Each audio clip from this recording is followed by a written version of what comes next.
entonces aquí desde la Fundación Rosa estamos visitando Chile porque es parte de la región en que estamos trabajando. Estoy aquí con tres colegas de la Fundación en Argentina, Víctor, Flor y Pato. Muchas gracias a ustedes que están organizando este super evento. La Fundación Rosa Luxemburgo es una fundación política alemana. Entonces, por eso, sí, yo soy alemán, vivo en Buenos Aires. Somos la fundación vinculada con el partido de la izquierda, Die Linke, en Alemania. Y trabajamos con 4 oficinas en América Latina, con 25 oficinas en el mundo para fortalecer procesos de formación política. Y pues en este momento estamos sintiendo que existe una urgencia muy importante que es la lucha en contra del ascenso de la ultraderecha. Esta es la razón porque hemos empezado un proceso ya en marzo de este año con un gran congreso en Alemania. Ahora sí estamos replicando la experiencia un poco a nivel nacional con invitados internacionales aquí en Chile, porque es un año decisivo, están en el año electoral y ahí hay una amenaza desde la extrema derecha, desde la ultraderecha, que es muy importante de responder, de evitar una experiencia que estamos viviendo infelizmente en este momento en Argentina.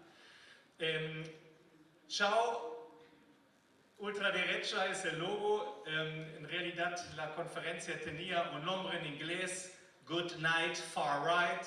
Decidimos que en América Latina a lo mejor no trabajemos con un lema en inglés, por eso es chao.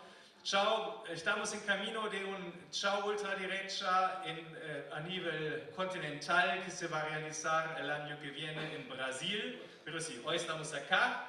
Agradezco el acompañamiento de ustedes. Aquí agradezco a la Municipalidad de Recoleta que nos abre las puertas, ¿no? Al alcalde Fares que ya estuvo, al director de este centro cultural. Muchas gracias a la gente de Puente Alto que vamos a visitar mañana. Gracias por todo este apoyo. Sin ustedes no podríamos funcionar aquí, ¿no? Gracias a nuestros contrapartes, las organizaciones Anamuri y ICAL, a todos los técnicos, las traductoras, la comunicación que está acompañando este evento. Y también, claro, los invitados internacionales. Han venido una persona de Alemania, que es el compañero Vinzenz, diputado nacional de Die Linke, recientemente electo, y representa nuestro partido en la Comisión de Política Internacional del Parlamento Federal en Alemania. Tenemos Oscar Andrade, senador de Uruguay, que recientemente ganaron el gobierno, y sí, tenemos también Karen, que ya se fue, Karen Trepp, Gonzalo de Frente Patria Grande, y pues adelante, paso el micrófono a Pierina. Muchas gracias, buena discusión.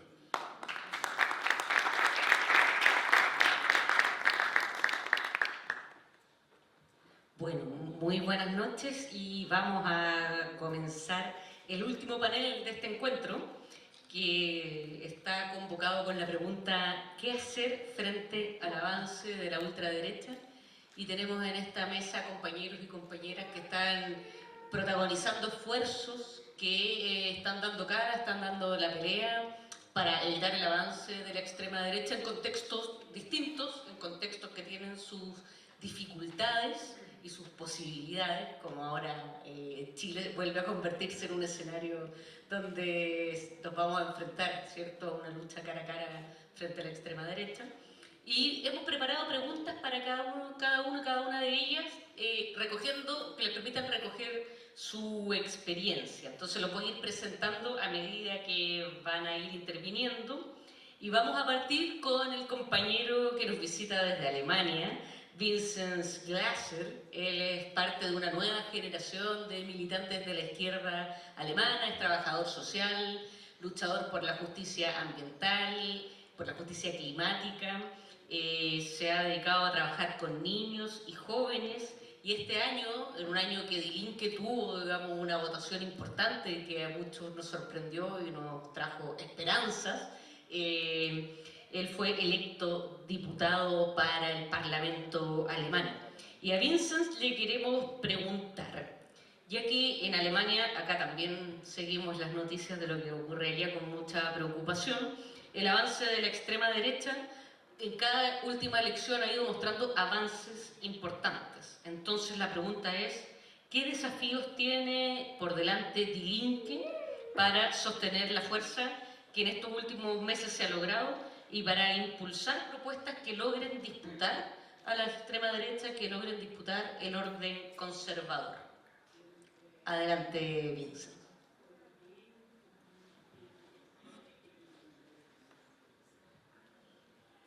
Hola, Camaradas. Ja, vielen Dank für die Einladung und dass ich heute Abend hier sein darf. Ich weiß, es ist schon spät. Ich freue mich umso mehr, dass ihr noch alle wach seid und aufmerksam zuhört. Vielleicht kurz als Einleitung möchte ich etwas sagen über die politische Situation in Deutschland. Denn vielleicht haben einige von euch schon etwas darüber gehört und andererseits ist Deutschland von hier aus wirklich weit weg. Also ich rufe es euch also nochmal in Erinnerung. Also im Februar 2025 hatten wir die Bundestagswahl und die radikale Rechte, die Partei AfD, Alternative für Deutschland, hat das zweitbeste Ergebnis in dieser Wahl geholt, und zwar hat die AfD 152 Sitze im Parlament jetzt und ist damit die zweitstärkste Kraft nach den Konservativen. Und das ist ein wirklich schockierendes Ergebnis. Wenn man sich vor Augen führt, dass diese Partei AfD selbst vom Verfassungsschutz, das ist der deutsche Inlandsgeheimdienst, als gesichert rechtsextrem inzwischen bezeichnet wird. Und trotzdem gibt es einen kleinen Hoffnungsschimmer durch diese Wahl, denn die Partei Die Linke, der ich angehöre, konnte auf den letzten Metern, also so in den letzten Wochen vor der Wahl, zulegen an Stimmen. Das heißt, so kurz vor Weihnachten waren die Prognosen noch so bei ca. 3% und letztlich konnten wir dann aber am Wahlabend oder am Wahltag mit 8,8% aus der Wahl herausgehen, was ein Ergebnis ist, was uns alle positiv überrascht hat und dafür gesorgt hat, dass wirklich ein Haufen neuer und junger Leute für die Linke ins Parlament eingezogen sind, so auch ich. Und natürlich ist es aber herausfordernd, täglich mit der radikalen Rechten zusammen im Parlament zu sitzen. Tatsächlich ist es so, dass sie sozusagen unserem Block der Linken im Parlament genau gegenüber sitzen und ja, also mehr als doppelt so viele Menschen sind, oder man könnte auch sagen Männer sind, denn es sind fast ausschließlich alte weiße Männer. Und es ist erschreckend, wie diese Partei in Deutschland, wie die AfD auch im Parlament agiert. Das heißt, es sind ja Themen dort festgelegt auf einer Tagesordnung. Es ist aber völlig egal, ob wir über die Subventionierung von Biodiesel reden oder über das Kennzeichnen von Hühnereiern. Diese Partei schafft es jedes Mal wieder beim Thema Migration rauszukommen, weil das ist das Einzige, worüber sie reden können, scheinbar. Sie versuchen bei jedem Thema, egal um was es geht, über Migration zu reden in einer Weise, dass sie sagen, die Migranten, die Migrantinnen sind an allem schuld. Was natürlich totaler Quatsch ist. Und es ist sogar so, dass die Zahlen von Migration nach Deutschland rückläufig sind. Also es gab eine Zeit, in der tatsächlich sehr viele Migranten und Migrantinnen nach Deutschland gekommen sind und das auch aus guten Gründen. Es sind vor Krieg, Krisen und viel mehr geflohen. Inzwischen sind die Zahlen rückläufig, es gibt also überhaupt keinen Grund davor, Angst zu haben, und die AfD schafft es trotzdem immer wieder, dieses Thema zu setzen und damit Ängste zu schüren, dass wir so in Deutschland irgendwie überfremdet werden würden, und man könnte meinen, die Deutschen wachen morgen auf und erkennen ihr Land nicht wieder. So oder ähnlich schildert das die AfD. Ich glaube, um eine Strategie zu entwickeln, wie man der radikalen Rechten entgegensteht, ist es ganz wichtig, auch nach den Ursachen zu forschen. Also erstmal zu fragen, wie konnte das überhaupt passieren, dass die so stark sind? Und ich denke, ein wesentlicher Punkt darin sind natürlich die vielfachen Krisen unserer Zeit. Die Corona-Krise, die Klimakrise, das Auseinanderdriften von Arm und Reich. Also selbst in so einem wohlständigen Land wie Deutschland ist es ganz deutlich zu sehen, dass eben die Armen immer ärmer werden und die Superreichen noch mehr Reichtum anhäufen. Und viele Menschen in der Bevölkerung in Deutschland sind ganz offenbar sehr unzufrieden mit der politischen Lage, mit der politischen Situation. Sie fühlen sich nicht mehr richtig vertreten von der Politik im Allgemeinen. Und das ist genau die Lücke, in die die Partei AfD und andere Konsorten so reingehen. Also sie nutzen das ganz gezielt, diese Verunsicherung, die es in Teilen der Bevölkerung gibt, und sie nutzen diese Lücke für sich und säen ihren Hass, ihre Zwietracht und eben versuchen irgendwie Stimmung zu machen gegen Ausländer, gegen Leute, die nach Deutschland kommen, zugezogen sind aus anderen Ländern. Das ist so der Teil der Analyse, würde ich sagen. Das ist natürlich sehr vielschichtig, aber also das sehe ich als wesentlichen Punkt. Und dazu kommt noch, dass die Parteien der sogenannten Mitte es nicht vermögen, es nicht schaffen, die Unzufriedenheit in der Bevölkerung, die es gibt, ja, aufzuhalten oder zu befrieden. Das heißt, wenn wir etwas gegen die radikale Rechte tun wollen und dafür sorgen wollen, dass die AfD und andere radikal rechte Parteien nicht immer mehr Zulauf bekommen, dann müssen wir meiner Meinung nach etwas an der Unzufriedenheit in der Bevölkerung ändern. Und das heißt für uns als Linke zum Beispiel dafür zu kämpfen, dass die Löhne steigen, dass die Mietkosten gesenkt werden. Deswegen kämpfen wir als Linke in Deutschland für einen sogenannten Mietendeckel. Das heißt, dass ab einem bestimmten Preis die Miete nicht weiter angehoben werden darf. Des Weiteren sollten wir dafür sorgen, dass alle Menschen Zugang zu einem funktionierenden Gesundheitssystem haben, dass die Kosten für Kinderbetreuung, für Schule bezahlbar sind. Und das sind alles Sachen, die, finde ich, eigentlich selbstverständlich sein sollten, aber es inzwischen nicht mehr sind, weil der Neoliberalismus krass um sich greift. Und ich weiß, ihr in Chile kennt das sehr gut, er hat das, glaube ich, noch früher angefangen. Und es ist aber so eben, dass wir diese Themen, die die Menschen im Alltag berühren, aufgreifen müssen. Und dafür haben wir als Linke in Deutschland den Begriff so antifaschistische Wirtschaftspolitik. Denn wir gehen stark davon aus, wenn wir es schaffen, dass so alle Menschen in Deutschland einen so einigermaßen Wohlstand haben, einigermaßen zufrieden sind, dass die Menschen dann auch weniger geneigt sind, radikal rechte Parteien zu wählen. Das ist eine Taktik, die wir versuchen als Linke im Parlament zu verfolgen. Und das ist natürlich aber nur ein Baustein letztlich, einer von vielen Teilen, würde ich sagen. Denn was auch ganz wichtig ist und vielleicht sogar noch wichtiger als das, was in den Parlamenten passiert, ist, dass die Zivilgesellschaft aufstehen muss, sich erheben muss und eben, also diese Großdemonstration, die es in den letzten Monaten in Deutschland gab, das finde ich ist ein ganz wichtiges Zeichen, ein positives Zeichen, dass es eben auch Gegenbewegungen gibt, also dass es auch eine Basis gibt für antifaschistische Mobilisierung. Und wofür ich letztlich werbe, ist so eine Zusammenarbeit auch von sozialen Bewegungen und Parteipolitik. Genau.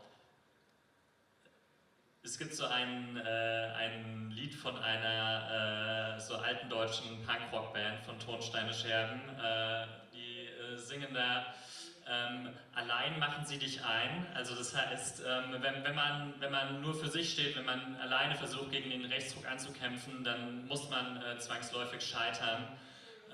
Und daraus schlussfolgere ich, man muss zusammenkommen, das heißt soziale Bewegungen, Klimabewegungen, feministische Bewegungen zusammen mit linken Parteien im Parlament. Und so können wir es schaffen, die radikale Rechte, wenn nicht zu stoppen, dann zumindest das Wachstum erstmal auszubremsen und weiter zu überlegen, an unserem eigenen Profil dann weiter zu feilen in der Zeit. Danke. Muchas gracias, Vincent. Bueno, ya que Vincent se refiere a la necesidad de que los movimientos y los partidos de la izquierda trabajen mancomunadamente, vamos a invitar a compartir sus reflexiones a Emilia Schneider. Emilia es diputada por el Frente Amplio, es activista feminista, fue vocera de la toma feminista de la toma de la Facultad de Derecho en ese glorioso 2018 del Mayo Feminista, también fue presidenta de la FECH en 2019, en el 2021 fue electa diputada de la República y se convierte en la primera mujer trans diputada de la República de Chile. Y bueno, con esa trayectoria en el cuerpo, te queremos preguntar, Emilia, ¿qué estrategias desde el feminismo podemos organizar frente al avance de la extrema derecha y también considerando que no deja de ser frecuente escuchar que se culpa de alguna manera abierta o velada al feminismo del avance de la extrema derecha como una reacción conservadora frente a los avances de las mujeres, de las disidencias sexuales? Sí, muchas gracias Pierina, muchas gracias a todas y todos por estar acá, un gusto de colaborar con la Fundación Rosa Luxemburgo, un gusto para mí estar acá. Yo no hablo en alemán, así que no es necesario que usen el cosito. Bueno, antes de meterme directamente en la pregunta, creo que es necesario que estemos de acuerdo en dónde estamos, cuál es el momento actual. Y creo que estamos claramente ante un momento, y valga la redundancia, porque es el título del panel, que estamos ante un avance de la ultraderecha. No solo eso, sino también un retroceso de los discursos progresistas y un fraccionamiento del tejido social, una fragmentación del tejido social y por otro lado una falta de proyecto de las izquierdas para hablarle a la mayoría social. Y creo que eso tiene mucha relación con esta culpa que decía Pierina hacia los feminismos y las disidencias sexuales, de la fragmentación, de las derrotas de la izquierda, etcétera, etcétera. Pero me voy a meter en eso más adelante. Hoy día tenemos un feminismo que en su expresión de movimiento social está muy fragmentado y muy debilitado ante los embates de la ultraderecha. No estamos en un momento como el que estuvimos en 2018, el 2019, incluso el 2020, con movilizaciones álgidas, pero sigue siendo una de las expresiones que más convocan en las calles, que más convocan a organizarse, que más convocan y que más organizan a franjas de la población. Hay una oleada conservadora que llega incluso al progresismo, porque este discurso contra lo woke, que yo me imagino que ustedes lo han escuchado, contra el identitarismo, llega incluso a los sectores de centro izquierda, de izquierda, que te dicen no, aquí las culpables son las mujeres, son las diversidades sexuales, porque hemos abrazado estas luchas que nos distraen de la mayoría de la población. Y yo creo que detrás de eso no hay otra cosa que flojera intelectual de la izquierda de no asumir que tenemos una falta de proyecto y que ensanchar nuestras espaldas y hablarle a distintas luchas es una cuestión que nos suma y no nos resta. Hoy día, si no le hablamos a las mayorías trabajadoras es porque no tenemos una alternativa al neoliberalismo, porque no tenemos una alternativa concreta que ofrecer a ese modelo de sociedad. Y creo que de eso hablaba muy interesantemente la Nancy Fraser en el texto que sacó después de la última victoria de Donald Trump en Estados Unidos, cuando hablaba de la caída del progresismo neoliberal y cómo nos invitaba a recuperar el problema de la producción, el problema económico en la discusión política. No solamente hablar de derechos, sino hablar de cómo conquistar esos derechos a través de una estructura productiva que nos traiga prosperidad, que nos traiga un futuro mejor, que nos traiga un desarrollo sostenible, amigable con el medio ambiente y todos esos valores y principios que yo sé que en esta sala compartimos. Creo que es muy importante desmontar este discurso de lo woke, porque no se condice con los datos. En Chile tuvimos una convención constitucional que se rechazó, un primer proceso constituyente que se rechazó. Y muchos culpaban al aborto, muchos culpaban a las feministas, pero lo cierto es que cuando uno miraba los datos de la CEP, no estoy citando una encuesta progresista, estoy citando una encuesta más bien de derecha, bueno, sí, de derecha, digámoslo. Nos mostraba que entre las principales causas para rechazar el proceso constituyente estaban las causas de reivindicación indígena y la propiedad de los fondos de pensiones. Dos derrotas para el progresismo y la izquierda, por cierto, pero no derrotas asociadas a la lucha feminista. El aborto recién aparecía en quinto, cuarto lugar como motivo y era muy minoritario versus las otras. Recientemente en la Academia, una encuesta muy conocida en nuestro país mostraba cómo temas comillas valóricos como el matrimonio igualitario, la eutanasia, combatir los discursos de odio, son temas que convocan mayoritariamente a la población, al 50 más 1, al 50 más 10, más 20 incluso. Entonces no hay un correlato con este discurso conservador que nos quieren imponer y que creo yo que no es más de un intento del progresismo más conservador, por así decirlo, de volver a achicar las espaldas de las izquierdas que hemos asumido esta lucha. Además, dicho sea de paso, las convocatorias del 8 de marzo, del Día del Orgullo recientemente, siguen siendo las más masivas que convocan en estos tiempos. Entonces, ahí uno se pregunta por qué. Además, ese discurso creo que nos adapta a la realidad del movimiento feminista en buena parte de Latinoamérica, donde es un feminismo que ha hablado de la precarización de la vida en Chile, que ha hablado de derechos sociales, de deuda, de medio ambiente, de vivienda, etcétera, etcétera, de pura materialidad. Sin embargo, pese a ese feminismo material que hemos tenido, vamos perdiendo. El feminismo ha logrado cambios sociales, políticos y culturales en el último tiempo muy importantes, pero igualmente estamos en una crisis. Y ahí yo creo que es necesario preguntarnos en qué momento el feminismo se alejó de la vida cotidiana, en qué momento el feminismo se dejó de preguntar por los cuidados, en qué momento el feminismo dejó de comunicar que esas eran centralidades para nuestra lucha.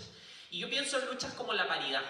Luchas muy importantes para la participación política de las mujeres, pero que no interpelan a la mayoría de las mujeres de nuestro país. Porque hablamos del techo de cristal que hablaba la Angela Davis. Un techo de cristal que muy pocas mujeres se enfrentan. Entonces tenemos, incluso yo escuchaba por ahí en dirigentes de izquierda decir que ahora hubiera paridad en el Tribunal Constitucional, hacía que este fuera un órgano feminista. Por favor, sabemos que el Tribunal Constitucional es un resabio conservador y autoritario de la dictadura. Lo sabemos, entonces no podemos caer en estos discursos.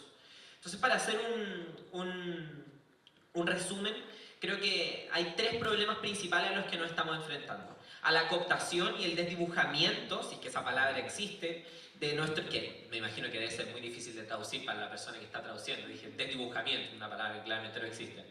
¿Sí? Fue difícil, fue difícil.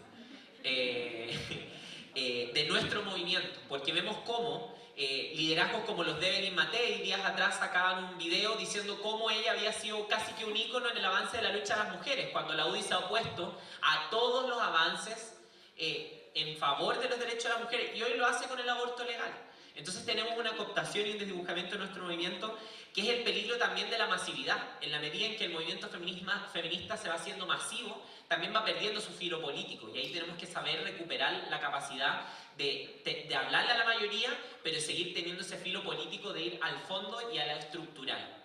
En segundo lugar, creo que tenemos un problema central: cómo hablarle a los hombres, porque hoy día y hay estudios internacionales que muestran que ya no hay tanto una brecha de clase en la preferencia política, sino más bien una brecha de género, donde tenemos a las jóvenes mucho más cercanas a las ideas progresistas y a los jóvenes mucho más cercanos a las ideas de ultraderecha. Y eso es una derrota que no podemos permitir. Y ahí tenemos que saber hablar y decirle a esos hombres que están frustrados por su salario, porque ganan poco, que están frustrados por su sexualidad, que están frustrados porque no se adaptan a la idea de hombría, de masculinidad que tiene la cultura imperante, que esos no son problemas del feminismo, que las feministas no son culpables de esos problemas, que es el patriarcado y el capital el culpable de esas frustraciones. Y tenemos que saber comunicarlo y saber hablarles, porque como decía la Bell Hooks, el feminismo es para todo el mundo. El feminismo no es solo el avance de las mujeres, el feminismo es el avance de la sociedad toda. En último lugar, creo que de estos problemas que estoy enunciando, creo que tenemos un problema con el excesivo punitivismo que ha sido la respuesta institucional en cómo se ha traducido las demandas feministas. Pero nosotros como izquierda tenemos que hablar de redistribución, tenemos que hablar de un nuevo modelo de desarrollo, tenemos que hablar de justicia social, tenemos que hablar de seguridad y tenemos mucho por hacer y por elaborar en torno a eso. Yo creo que nos convoquemos a elaborar respuestas realmente de izquierda para esos temas. No a copiar los discursos de nuestro adversario para intentar sacar réditos electorales, porque ese nunca será el camino. A la ultraderecha no se le gana con moderación, se le gana con convicción y hablando de las necesidades de las mayorías. Muchas gracias.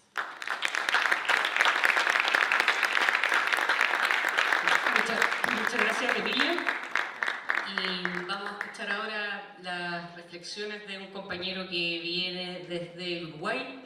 Él es Óscar Andrade, es sindicalista, es militante del Partido Comunista Uruguayo, es senador de la República de Uruguay por el Frente Amplio. Tiene una larga trayectoria, ¿cierto?, en la defensa de derechos laborales, tanto en su país como en América Latina.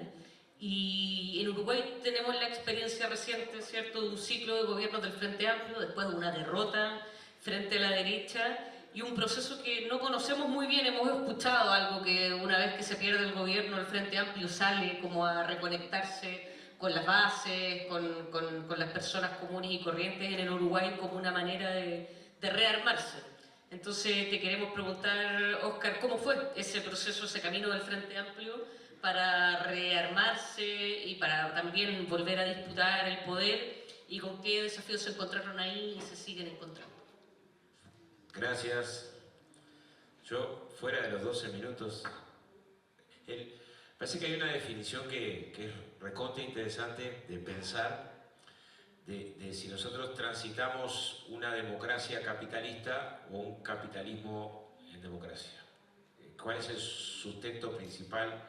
Bueno, nos ayuda a entender pila los límites. Pues uno puede trabajar en el costado de esos límites hasta dónde se puede avanzar. Yo tendría que explicar qué es el Frente Amplio de Uruguay, pero no me va a dar el tiempo para explicar qué es el Frente Amplio de Uruguay. Pero bueno, en breve es una construcción de unidad de las izquierdas previo al marco de las luchas de la década del 60, en el que confluyen todos los partidos de izquierda y movimientos, y que se formula de una manera como no existe en ninguna otra parte, creo, del mundo, que es que la estructura del Frente Amplio trasciende la coalición de partidos políticos para las elecciones y conforma un movimiento de bases, de estructura de bases, de cientos de comités de base en los barrios, en las localidades, que además estas bases tienen la mitad de la dirección del Frente Amplio.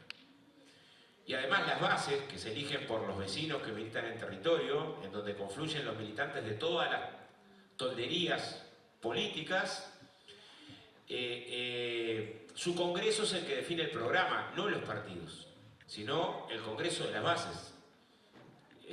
Esto es muy importante porque forjó, después de 50 años, una cultura, que es que el bolche con el socialista, con el trosco, con el militante cristiano nacional, se hace frente amplista en la militancia de base, porque milita en esa organización. O sea, construye una realidad que trasciende el acuerdo electoral. Dicho esta formulación, hay un segundo elemento que para mí es central, que es qué pasó el último domingo de octubre del 2004 cuando ganamos las elecciones. Teníamos ganas de emborracharnos, pero no pudimos, estamos cansados. Pero ¿qué ganó ese día? ¿Qué ganó ese día?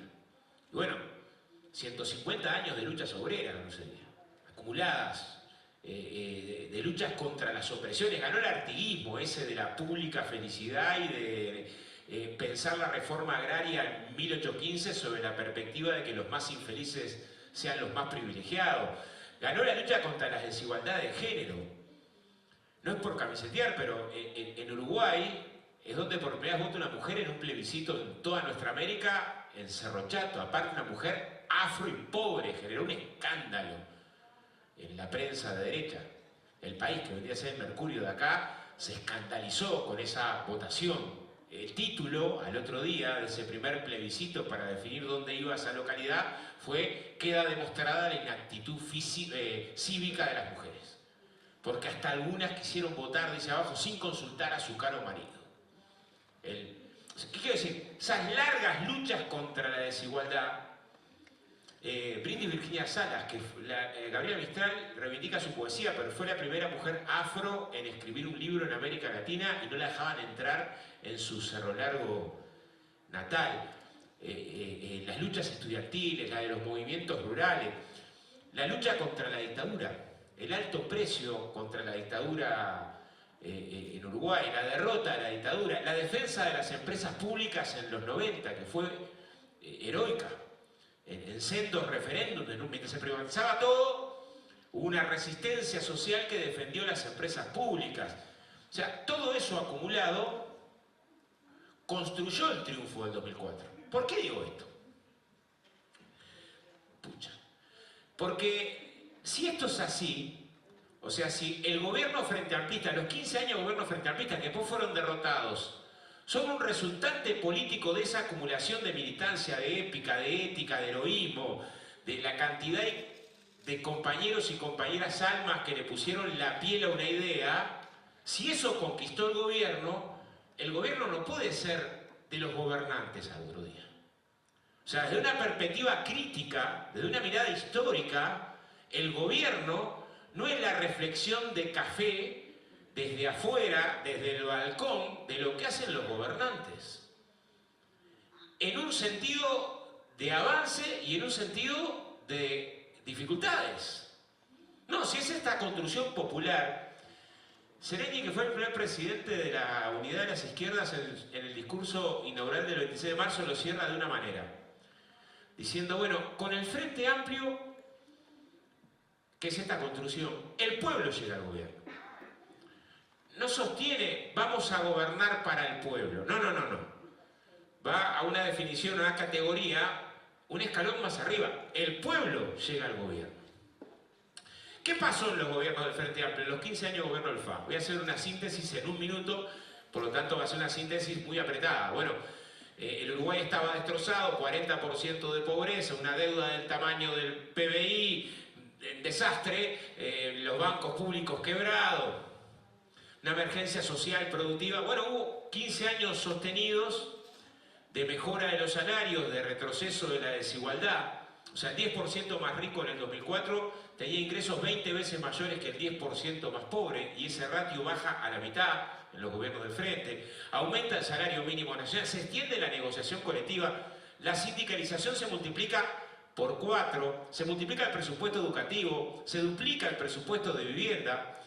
La pobreza baja de un 40% a un 8%, o sea, un descenso que es pronunciado de la pobreza.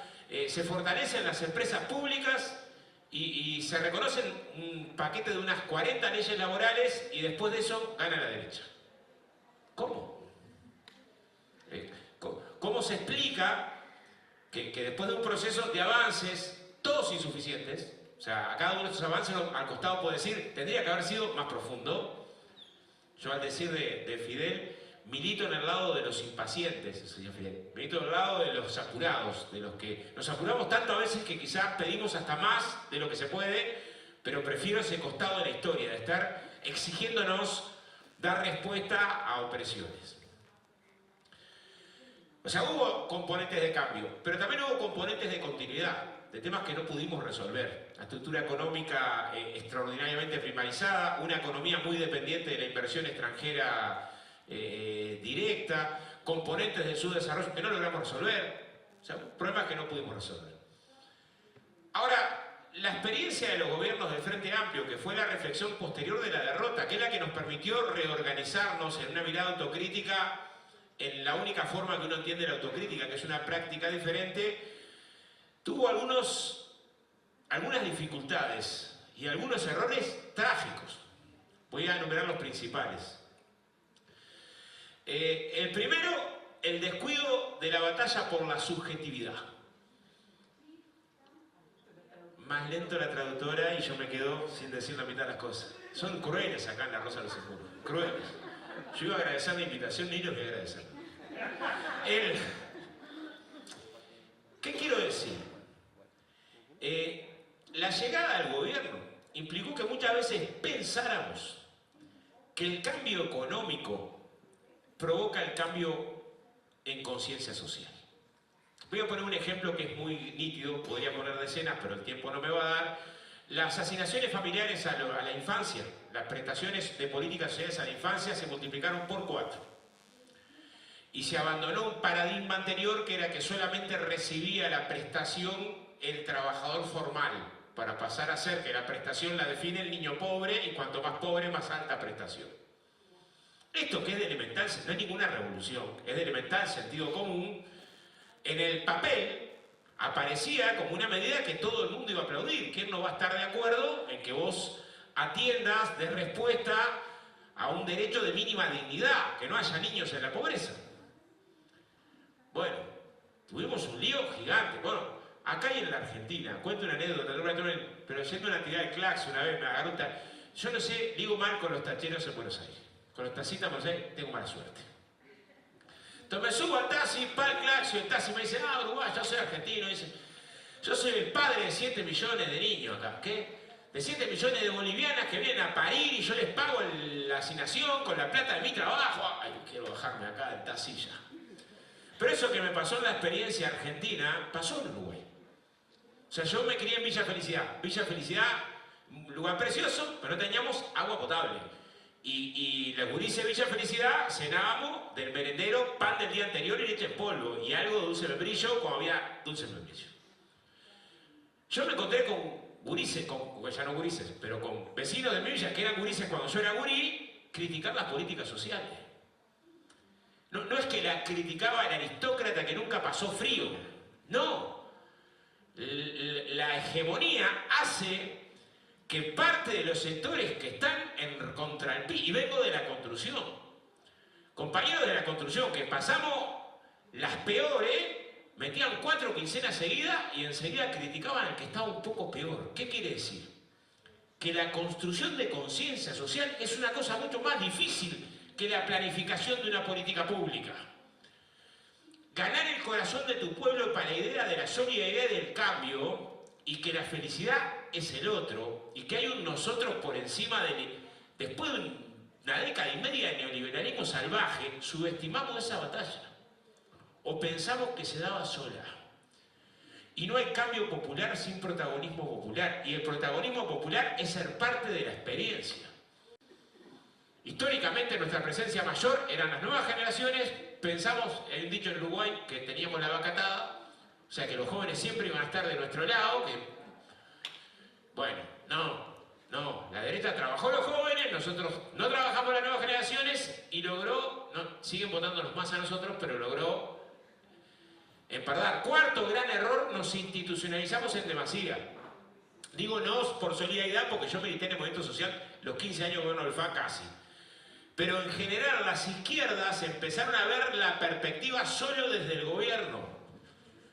Y el gobierno es una perspectiva que te enriquece, pero no puede ser la única. Hay una parte de la izquierda que está en la cooperativa, en el feminismo, en el movimiento sindical, en la cultura, en la academia. Y es necesario que todas esas izquierdas se articulen, piensen estrategias, se sientan parte y que no se las devore la institucionalidad.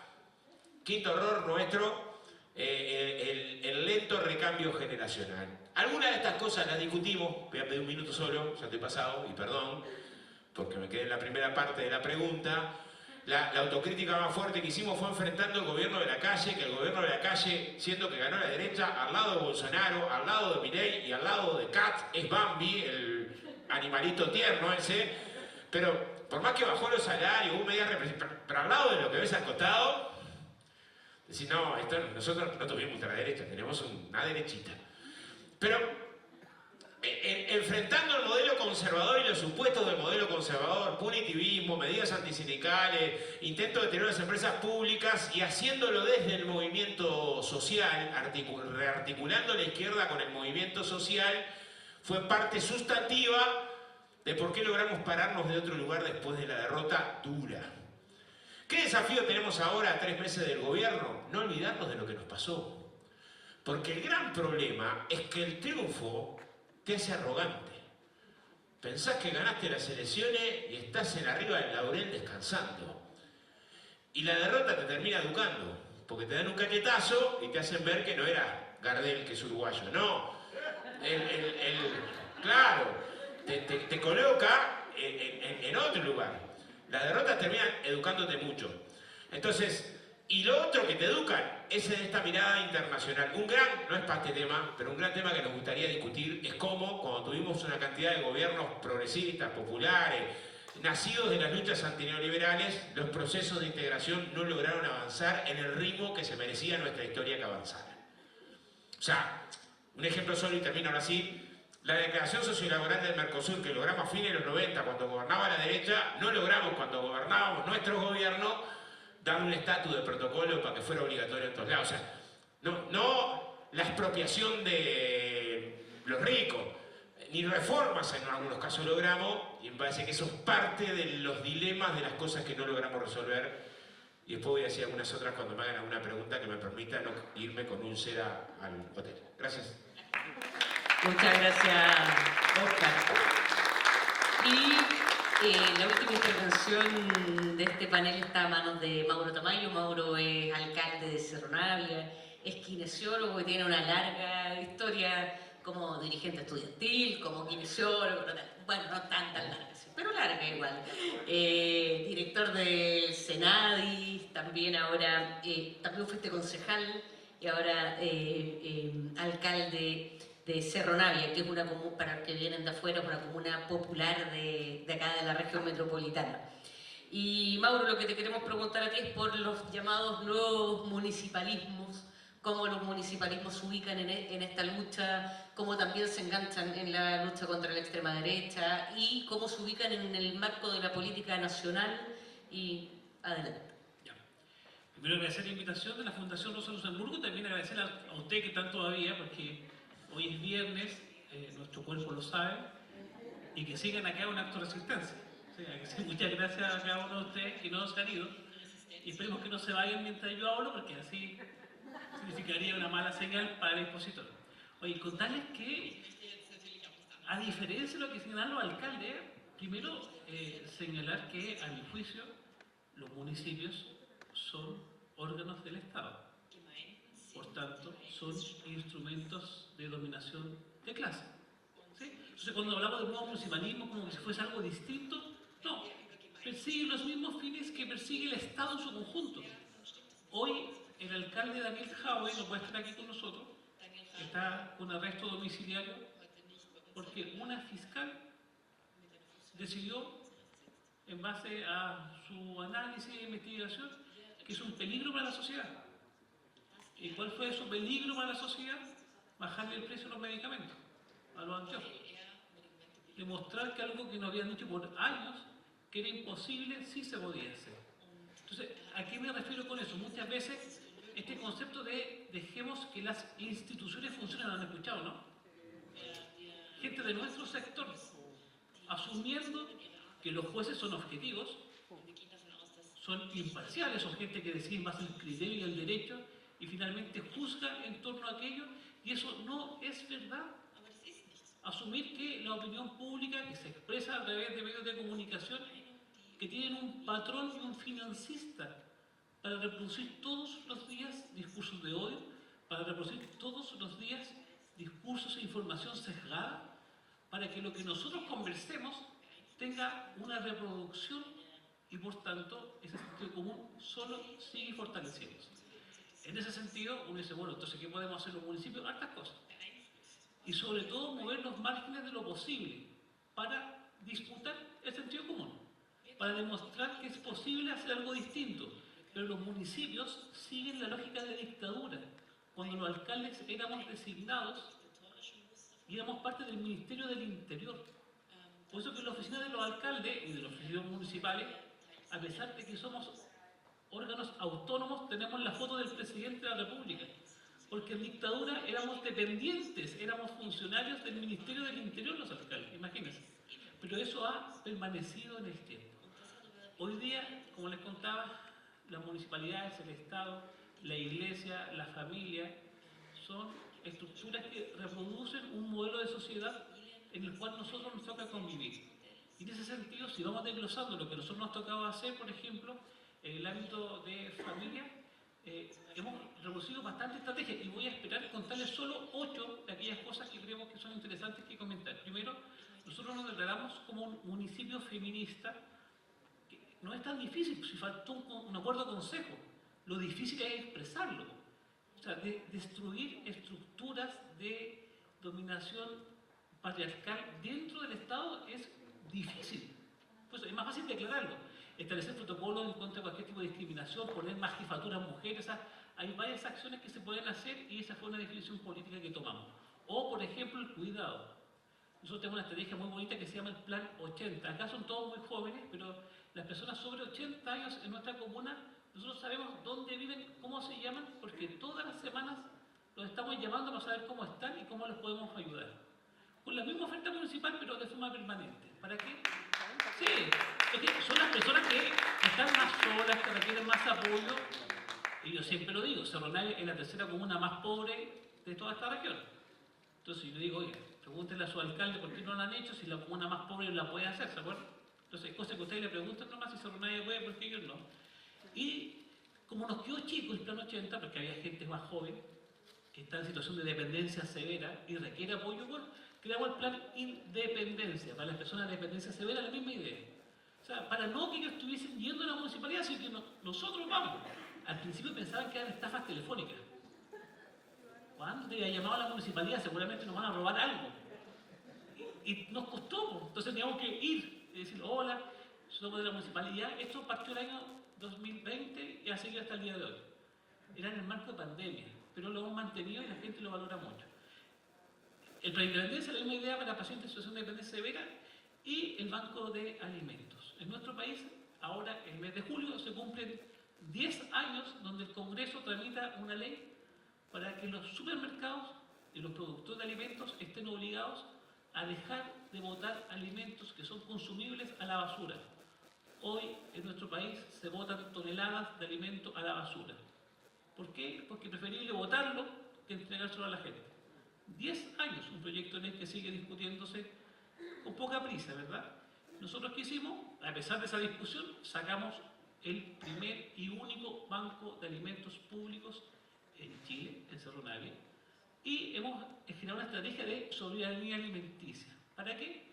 Para que la gente se dé cuenta cómo hay un modelo que bota basura en toneladas, bota a la basura alimentos. Solo el año pasado logramos recuperar 420 toneladas de alimentos. Imagínense. ¿Con qué sentido? En el ámbito de familia, de ir modificando estas relaciones de producción de las propias comunidades. Después de eso en la escuela, ya hice una pregunta de la escuela, ¿se acuerdan que me hizo a mí, pero yo estaba allá? ¿Qué hacemos? Ya las escuelas no son parte de la municipalidad, pero sí hemos planteado una estrategia de democratización de los saberes, del conocimiento. Y es por eso que este va a ser nuestro 6º año, que tenemos una estrategia muy bonita. La esposa de Pedro Aguirre Cerda en nuestro país partió con una tesis de entregar regalos a los niños pobres en Navidad. Y muchas comunas siguieron con eso, hasta hoy día. Nosotros ¿qué hicimos? Dejamos de entregar regalos, que duraban como 3 días porque eran los más baratos que se compran a los chinos, para decir la verdad, y empezamos a regalar libros, cuentos, cómics. Pero era inadecuado a nuestro juicio que lo eligiéramos nosotros, por las autoridades. Entonces, ¿qué hacemos? Le preguntamos a alrededor de 3.500 niños y niñas entre 0 a 14 años y que ellos sean el jurado, y ellos eligen. Habitualmente no le preguntamos a los niños ni a los adolescentes cosas importantes, que preguntamos cualquier cosa, pero no cosas que sean importantes. Ellos son el jurado y ellos eligen. Créanme que es súper difícil preguntarle a una guagua de 2 meses que elija algo, ¿sí? Pero se puede. los chupetean, son cosas que son súper dinámicas y uno o menos, a través de facilitadores, van determinando cuáles son las preferencias. Y finalmente hoy día, niños que veían los libros como alejados, niños que no tenían ningún libro en la casa, hoy tienen sus pequeñas bibliotecas. Al principio igual costó, no es que sea fácil, no decían, oye alcalde, pero más tarea, si ya tuvieron en el colegio suficiente. Y ahí generando un ejercicio pedagógico con los vecinos, discutiendo el valor del conocimiento y la importancia de generar jóvenes críticos para el futuro. Jóvenes que enfrenten las ideas y las fake news que están todos los días en TikTok, y hoy día con inteligencia artificial con mayor razón, que hay mucha información falsa, y distinguir hoy día es clave, ¿sí? Para poder tener un juicio acabado. Junto con eso, en torno a la iglesia, yo discrepo profundamente de lo que señala el alcalde Joel Olmo. Con la iglesia ni a misa, ni a misa. Que cada uno crea en Dios o no crea es su tema y en su familia, pero el Estado no puede estar fomentando ni validando a la iglesia. Entonces, eso hay que ser súper claro.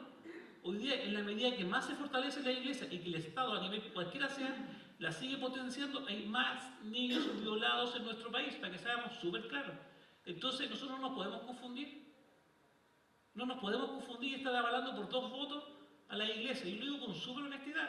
Y lo estoy diciendo, es súper impopular. Lo más popular no, es que somos seres de amor y paz, entonces aquí estamos todos juntos y vamos los animalitos de 2 en 2 subiendo el arca. No, porque de verdad, si somos municipios transformadores tenemos que hacerlo de verdad y eso requiere un profundo análisis del rol que ejercemos. Y eso significa tener alcaldes que dejen la ingenuidad con que estamos actuando día a día, reproduciendo un modelo que excluye y que margina del bienestar a la población. Y los engañamos porque somos autoridades. Pero lamentablemente no estaba en el otro foro, estaba en este.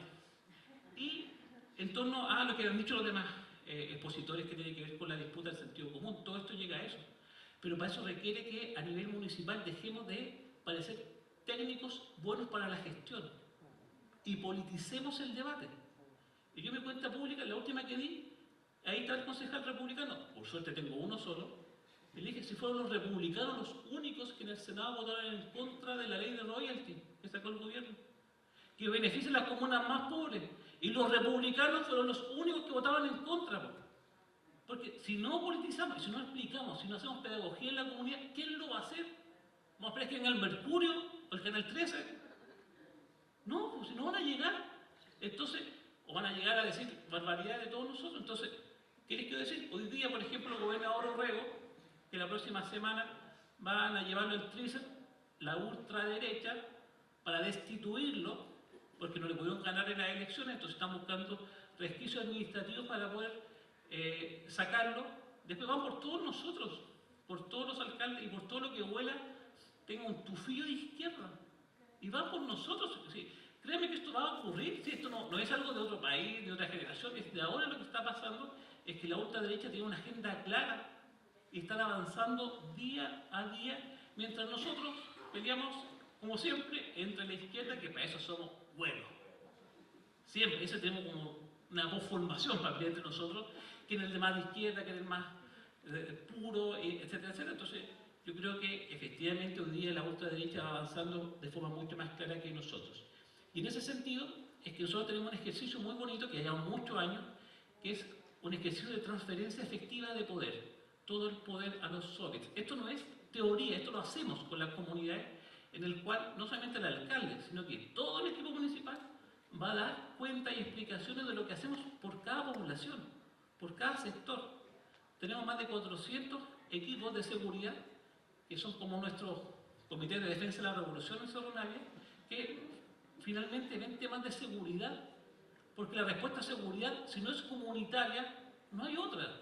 Si no son los propios vecinos que se conocen, que saben que ese auto no es de ahí, que saben que el carro que está en la esquina, que puede estar siendo soldado de los narcos, pero es de pasaje, ¿sí?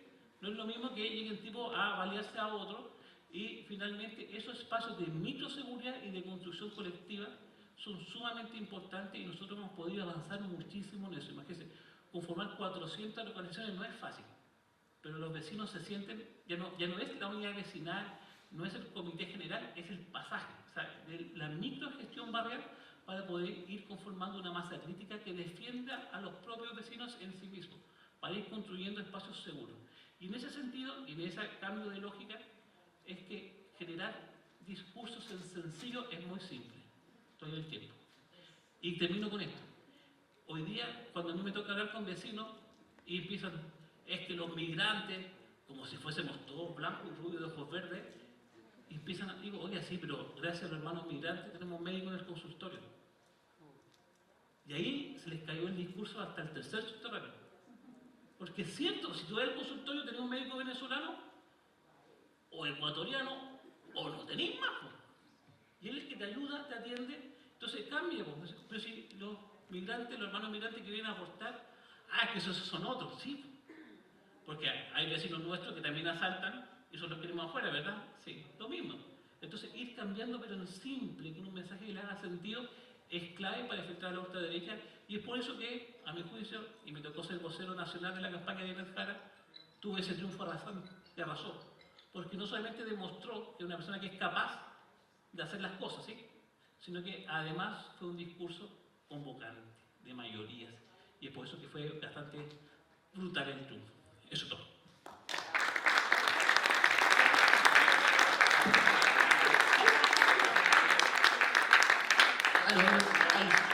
Bueno, muchas gracias, Mauro, muchas gracias a todos los expositores. Una de nuestras expositoras va a tener que irse, así que se quiere despedir. Sí, yo lamentablemente me tengo que retirar, tengo que ir a cumplir labores de cuidado, soy tutora legal de mi hermano más chico, así que nada, me tengo que retirar, pero les agradezco mucho el espacio, a Pierina, la moderación y por supuesto al resto del panel poder escucharlo, así que muchas gracias a todas y a todos. Gracias, Emilio. Bueno, y el resto nos quedamos. ¿Tenemos un espacio para preguntas? Perfecto. Dos o tres preguntas. Perfecto. ¿Se tiene que ir el detenido? ¿Quieres hacer una pregunta a la diputada antes que se fuera? Sí, por supuesto. Pero de hacer Que la diputada avisó que se tenía que ir por razones de cuidado. porque voy a quedar con la duda. Para mí, le quiero hacer una pregunta, diputada. ¿Cuál cree usted que fue la función que tuvo dentro del Parlamento el Frente Amplio en estos años, viendo la votación de Víctor en estos momentos?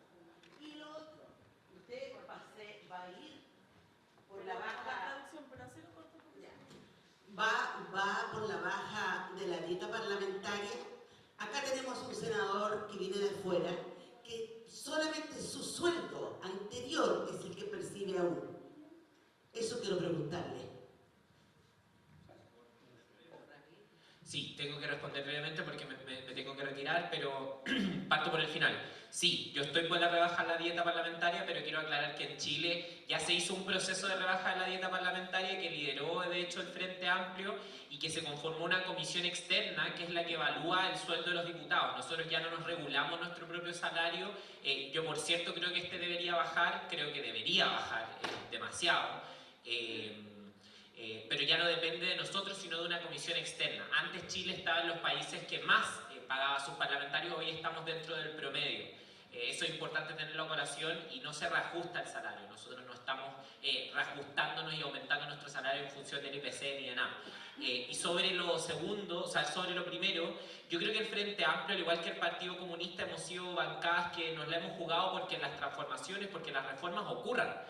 Así fue, por ejemplo, con el FINALCAE y los créditos por estudiar. Nosotros como Frente Amplio logramos un acuerdo con el ministro Mario Marcel para que ese proyecto se presentara. Eso es un proyecto muy importante, sobre todo para las familias de clase media, las familias de esfuerzo que sueñan con dejarle a sus hijos e hijas el legado y la herencia de la educación superior, pero que lamentablemente ese sueño se transforma en una pesadilla con estas pesadas mochilas de deuda. Entonces yo creo que nosotros hemos tenido que presionar para que precisamente esas reformas ocurran. Ahora bien, respecto a los resultados de la primaria, creo que eso se explica por otra cosa. Creo que estábamos ante una candidata que es un fenómeno electoral, que no tiene que ver con partidos o no, sino que tiene que ver con una candidata que, como bien decía el alcalde Tamayo, transmite, ha hecho y capitaliza también muchos de los logros del gobierno del presidente Gabriel Boric, como es las 40 horas, como es la reforma de pensiones, como es la ley Karim, como es la agenda laboral en general, que lideró la ministra Janet Jara, pero que es bajo el gobierno del presidente Gabriel Boric. Entonces yo creo que ese es el rol del Frente Amplio. Un gobierno distinto, yo hago la pregunta de si hubiera avanzado en todas estas cuestiones. Yo creo que no. porque tuvimos muchos distintos y no se avanzó en cuestiones que eran importantísimas hace muchos años, como la reparación de la deuda histórica a las y los profesores, por ejemplo, que lleva esperando 40 años, que era una cuestión que se comenzó en dictadura y que muchos gobiernos democráticos ignoraron. Y yo creo que ahí hemos estado para pujar porque esos cambios ocurran. Eso puedo decir sobre la pregunta y lamentablemente ahora me tengo que retirar. Muchas gracias. Tenemos espacio para unas preguntas más. ¿Estamos todos muy cansados?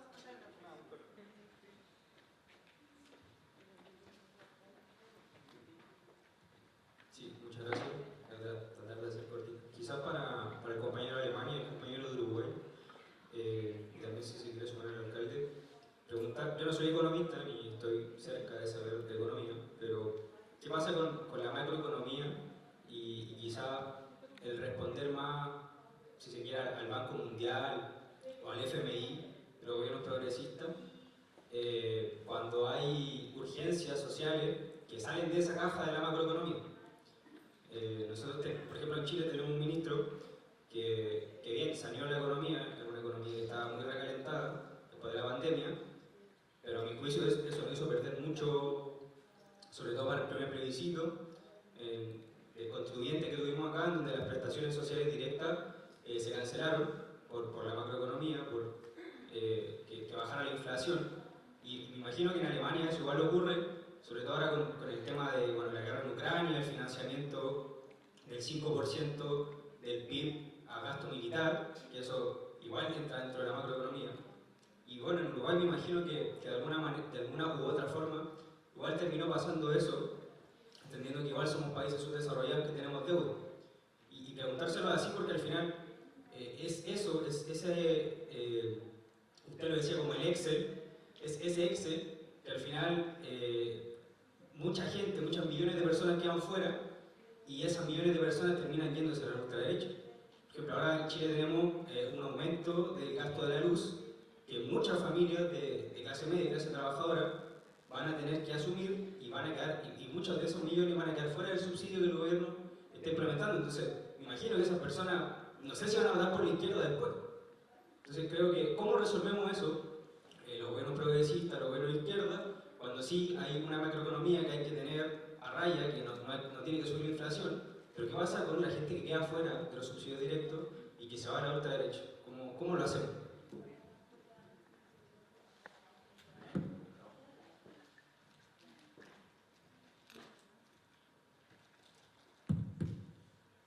Hola, buenas noches. Yo tengo dos preguntas. Una tiene que ver con un tema internacional. Me preocupa la izquierda, por ejemplo, cuando es relativa en términos de Ucrania y la situación que pasa en Palestina. Porque por lo menos acá la izquierda, hay una izquierda que está a favor de Ucrania, se saca fotos con Zelensky, cosa que yo no concuerdo. Y mi segunda pregunta tiene que ver cómo se desarrolla la temática indígena. Porque acá, por ejemplo, una de mis críticas, yo siendo militante comunista, mi crítica, por ejemplo, es que hay una condena al mundo indígena. Yo soy mapuche y, por ejemplo, en las propuestas de la izquierda, entre comillas, no salía ninguna temática indígena. Entonces, dentro de esa, o sea, yo revisé la propuesta de Yané, la propuesta de Mulet, la propuesta, y en términos prácticos es lamentable. O sea, yo considero que hay una sacada de cuentas muy mala con respecto a lo sucedido con el plebiscito. O sea, si nosotros sacamos la cuenta, aquí hubo un 60% de personas que votaron en contra del plebiscito. Y ahí había indígenas, mujeres, trabajadores. Entonces, no se le puede designar solamente la culpa a los pueblos originarios. Entonces, eso. Muchas gracias. Bueno, compañeros, contesten. Todo fácil, y aparte. Ya no tengo reloj, entonces No, ahora sí reloj. autocontrolos. Así nos quedamos hasta ahora, los que se quedaron hasta ahora porque les encanta discutir acá. Claro, ya que se quedó hasta ahora, ese es un estoico. Primero, no hay solución. O sea, en el capitalismo no hay solución para el problema de la humanidad. Primera referencia, premisa. Por lo tanto, no hay gobierno tras gobierno, tras gobierno, tras gobierno progresista que resolvió al final del camino los problemas. No existe eso. No existe. ¿Qué sí existe? La perspectiva política de que la unidad de pueblos y gobiernos en América Latina logre avances antiimperialistas. Eso pasó. Si no estamos faltos de memoria, yo le agrimié hace 20 años en Mar del Plata, cuando la movilización social y los gobiernos rompieron el ALCA. Porque me parece que no es ser más de izquierda, escupir arriba un avance porque este no es definitivo. Porque cualquier avance económico, social, de derechos, por más parcial que sea, por más milimétrico que sea, uno cuando lo reivindica, no está reivindicando al gobernante que decretó ese avance, está reivindicando la lucha que hizo posible que ese avance existiera. Y si no reivindicar la lucha, termina predicando la resignación. Y si no aprendemos eso, difícilmente construyamos una orientación política que organice a los oprimidos para luchar. Y ser de izquierda es esto, primero que nada, antes que cualquier otra cosa. Yo decía recién, estoy del lado de los impacientes, pero cuando logro medio puntito más de algo, lo reivindico y lo pongo arriba de la mesa porque reivindico a los que lucharon para que eso existiera. A su historia, a su memoria, a hacer esa pedagogía. Si no, ¿cómo se construye conciencia, compadre? ¿Ustedes piensan que el gobierno... Me voy a meter con ustedes ahora. ¿Ustedes se piensan que el gobierno va a cambiar todo al otro día? Va a haber continuidad, ojalá y los costos de cambio, ojalá los de cambio sean los más potentes. ¿Por qué te apoyás en los de cambio? Porque fue para lo que se luchó. Entonces, los que enfrentamos la ola privatizadora, decimos, bueno, nuestro gobierno defendieron las empresas públicas y ampliaron el peso de las empresas públicas. Esa fue nuestra experiencia. O sea, la empresa de telecomunicación estatal que tenía 1/3 de los celulares pasó a tener casi el 60% de los celulares. ¿Eso quiere decir que lograste el socialismo? No, pero entre otras cosas luchamos para eso. Y la banca pública, que tenía un 40% del peso total, pasó a tener un 50 y pico % del peso total. Y después hicimos ensayos que algunos nos salieron mal. Voy a poner un ejemplo. Porque también se trata de explicar nuestras dificultades. En un momento votamos una ley en nuestro gobierno que dijimos, con esto la colgamos el ángulo. Que era que el 30% de las ganancias de la banca pública iban a un fondo, y ese fondo era para empresas recuperadas por los trabajadores autogestionadas. Y cuando creamos esta iniciativa dijimos, con esto la colgamos en ángulo. Y al poco tiempo teníamos 60, 70 empresas autogestionadas por los trabajadores financiadas por este fondo. Se nos fundieron la mayoría. A los años se nos fundieron casi la mayoría. Y la derecha nos achicharró. Ahí están los comunistas tirando la plata, que no saben gestionar, que en algunos casos nos pecamos voluntarismo en algunas iniciativas. No. Hay cosas que sí son de gestión. Yo creo que la gestión no puede sustituir la política. No puede. Pero si el basurero no pasa y se te acumula la basura, la gente va a estar enojada. Y eso también, no hace falta demasiada perspectiva revolucionaria en los temas que después hace, municipal, a la vida de la gente. A la vida de la gente. Entonces, no, lo que sí yo creo, por eso voy de vuelta al ALCA, es que cuando ganás, no perdés de vista a veces reflexionar históricamente. ¿Qué iba a pasar con el imperialismo norteamericano, compadre? ¿Qué iba a pasar? Tiene la doctrina más vieja, más de 200 años tiene la doctrina Monroe. Es más, pasaron 100 años para que sea la segunda doctrina internacional a la salida de la Primera Guerra, la doctrina Wilson. Somos el patio trasero históricamente. Y de golpe tuvieron un montón de gobiernos que pasaron a conformar espacio internacional sin los gringos, se les desmontaron bases militares como en Manta en Ecuador, se nacionalizaron en algunos países actividades económicas estratégicas, pestañamos y teníamos sacado un calzoncillo a Celaya de Honduras, poco después golpe de Estado en Lugo, proceso de estabilización terminó con Lula preso, las izquierdas, ¿cuánto nos dimos el espacio para no darnos cuenta que iba a haber una reacción de esas características? Entonces, la perspectiva de cambios más profundos en las relaciones económicas que permitan relaciones no capitalistas y romper con el imperialismo, necesidad de nuestro pueblo en lógica de pública felicidad, seriamente presentada, tiene que poner arriba de la mesa la capacidad de resistencia ante la reacción. Lo voy a explicar acá en Chile. Al revés, ustedes nos tienen que explicar a nosotros que fue el país donde se ensayó uno de los fenómenos de reacción más brutales de cómo arrancar de cuajo un gobierno popular. Esto a escala latinoamericana hoy es un desafío, pero yo no creo que sea suma de gobierno tras gobierno, reformita tras reformita de acá a 250 años en un capitalismo en crisis y ecocida y con crisis de todos los que están los cañonazos en el mundo. Pero también hay que colocarlo con honestidad. Si no, transmitiríamos un discurso que las elecciones resuelven todo. Yo creo que es equivocado pensar que las elecciones resuelven todo.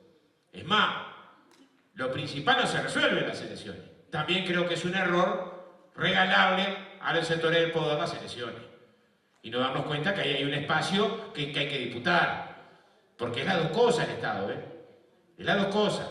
El Estado es una forma principalmente de dominación al caso sobre la otra, pero también condensa correlaciones fuertes. Si no, pensaría que la escuela pública es parte de... O tener una empresa del Estado en tal lado no es importante. ¿Qué no va a ser importante?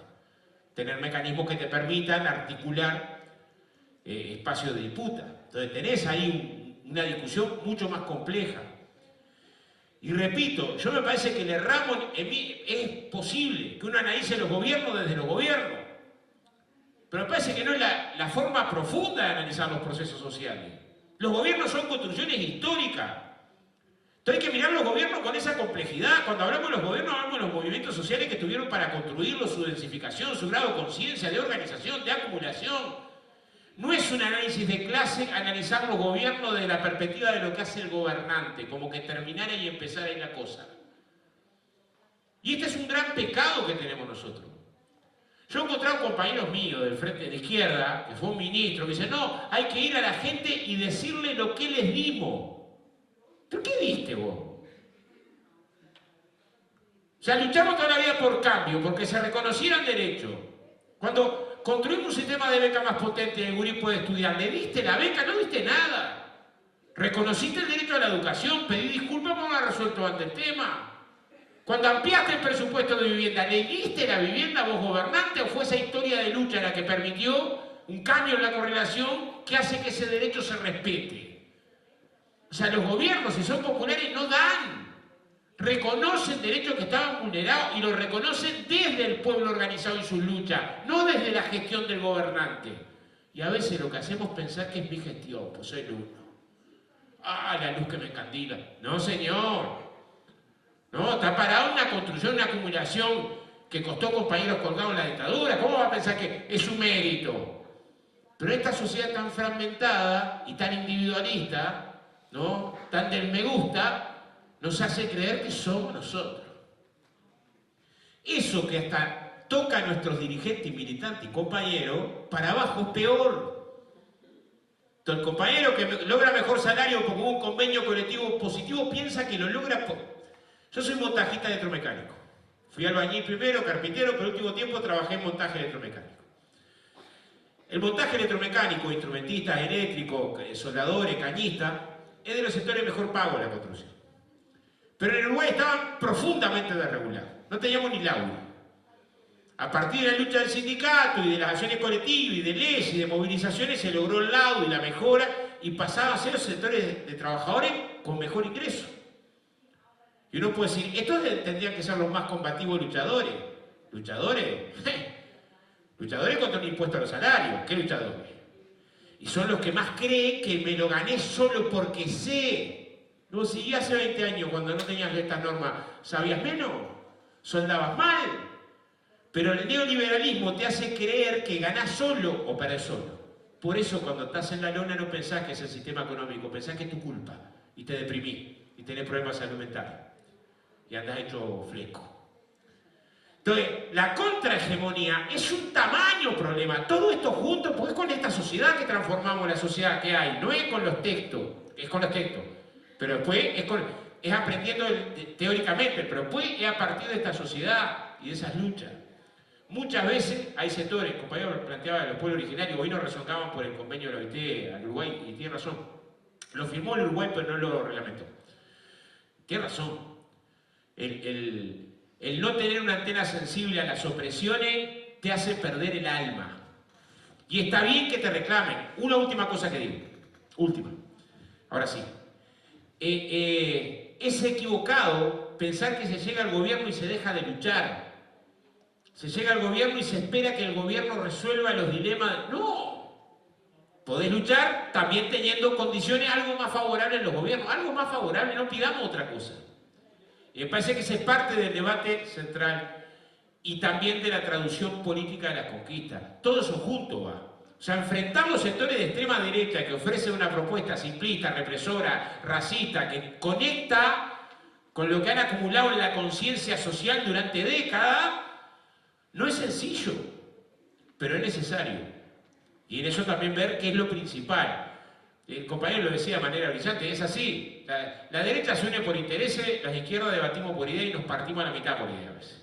Y a veces en esas dolorosas rupturas, a mí me duele lo que está pasando ahora en Bolivia, el escenario después la derrota para todos. Y después no te perdonan, ¿eh?